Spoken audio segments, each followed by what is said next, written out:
Bismillahirrahmanirrahim. Assalamualaikum warahmatullahi wabarakatuh.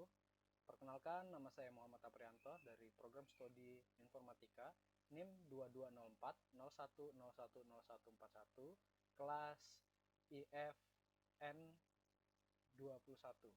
Di kesempatan kali ini saya akan menjawab pertanyaan yang diberikan oleh Pak Ucu terkait ujian tengah semester dari mata kuliah jaringan wireless dan mobile. Oke, baik, kita langsung saja ke soal yang pertama. Yang pertama adalah jelaskan cara kerja jaringan komputer berbasis wireless dan berikan contoh-contohnya.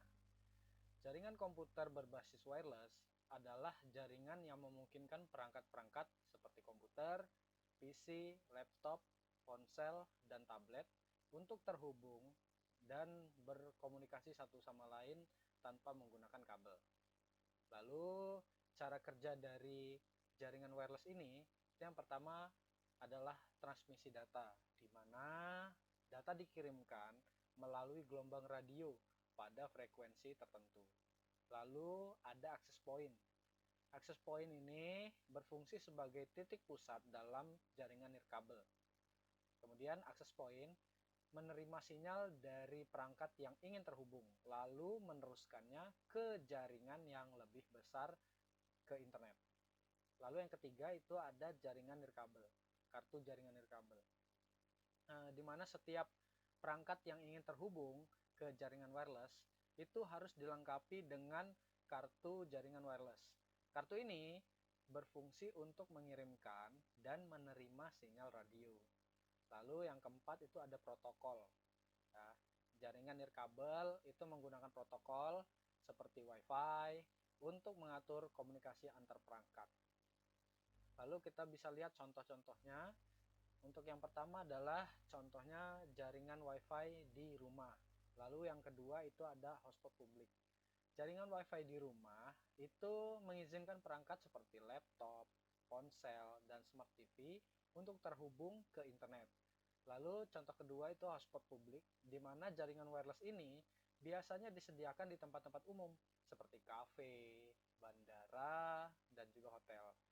Next, soal yang kedua, jelaskan keunggulan dan kelemahan jaringan komputer berbasis wireless network. Ya, perlu kita ketahui, setiap kegunaan pasti memiliki keunggulan dan kelebihan.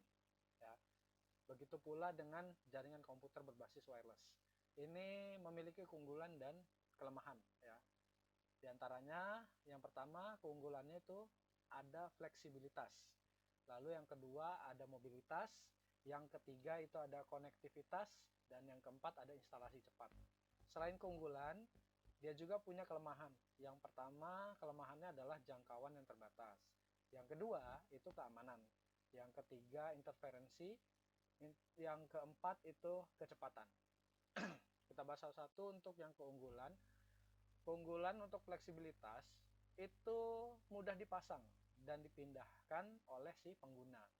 Lalu untuk mobilitasnya, pengguna itu sendiri dapat bergerak bebas dalam jangkauan si jaringan itu. Lalu yang ketiga itu ada konektivitas, di mana kita memungkinkan banyak perangkat itu terhubung secara bersamaan. Lalu yang keempat, instalasinya cepat. Mengapa demikian? Karena jaringan wireless ini tidak memerlukan pemasangan kabel yang rumit. Lalu selain keunggulan kan tadi ada juga kelemahannya. Untuk kelemahannya yang pertama adalah jangkauan yang terbatas.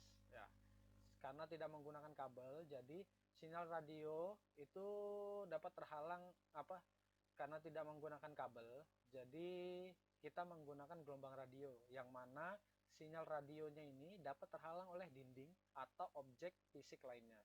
Lalu yang kedua ada keamanan. Untuk keamanannya itu biasanya rentan terhadap serangan dari luar, ya, jika tidak dikonfigurasi dengan benar. Lalu yang ketiga itu ada interferensi, di mana sinyal radio ini dapat terganggu oleh perangkat elektronik.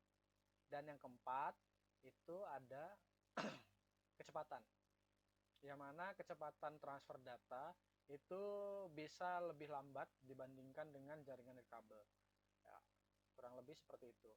Lanjut, next kita ke soal nomor 3. Soal nomor 3, jelaskan teknik multiplex channel yang diterapkan untuk jaringan wireless.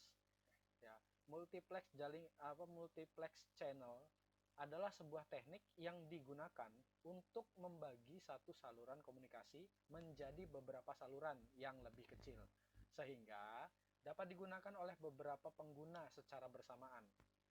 Kemudian, dalam jaringan wireless, teknik ini sangat penting ya untuk meningkatkan efisiensi pengguna spektrum frekuensi.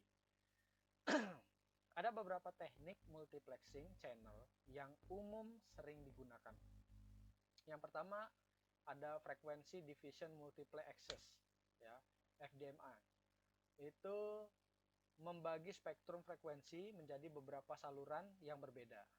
Lalu yang kedua itu ada Time Division Multiply Access, yaitu atau TDMA. Itu membagi waktu menjadi slot-slot yang kecil, dan setiap pengguna itu diberikan slot waktu tertentu untuk mengirim si data. Lalu yang ketiga itu ada Code Division Multiply Access, ya, di mana menggunakan kode unik untuk membedakan data dari setiap pengguna. Lalu yang keempat itu ada Orthogonal Frequency Division Multiply. Ini biasanya membagi sinyal menjadi beberapa subcarrier yang ortogonal, sehingga dapat meningkatkan kinerja dalam lingkungan yang banyak interferensinya. Oke, next, soal yang keempat. Jelaskan network performance yang digunakan untuk mengukur performansi jaringan wireless. Ya, di sini ada 4. Yang pertama ada throughput, lalu ada latensi, yang ketiga ada error rate, yang keempat ada signal strength, ya. Kita bahas satu untuk yang throughput, ya. Jumlah data untuk throughput ini jumlah data yang dapat ditransfer dalam satuan waktu tertentu.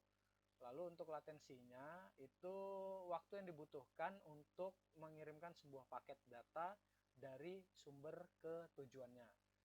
Lalu ada error rates, yang mana persentase paket data yang rusak atau hilang selama transmisi.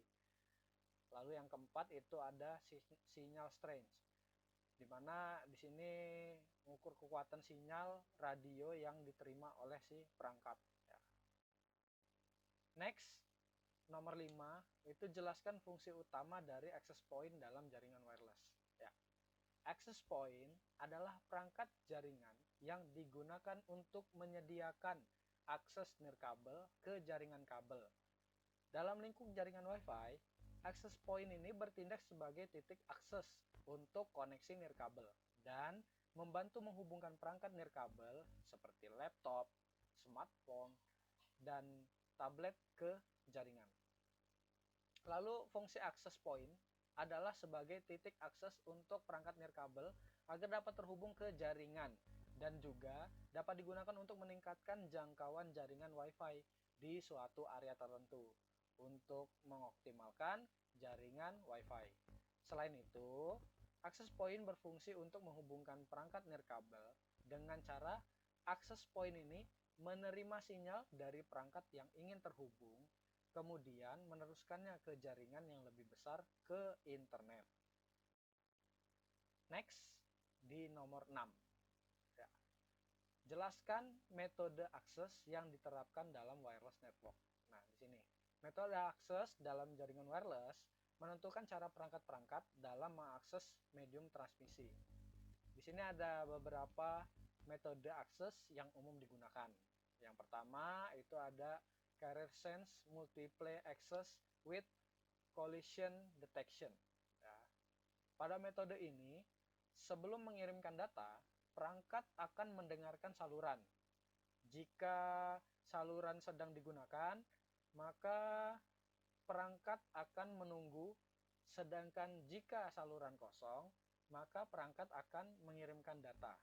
Jika terjadi tabrakan data, maka perangkat akan mencoba mengirimkan ulang. Ya. Lalu yang kedua itu ada Carrier Sense Multiply Access with Collision avoidance. Ya.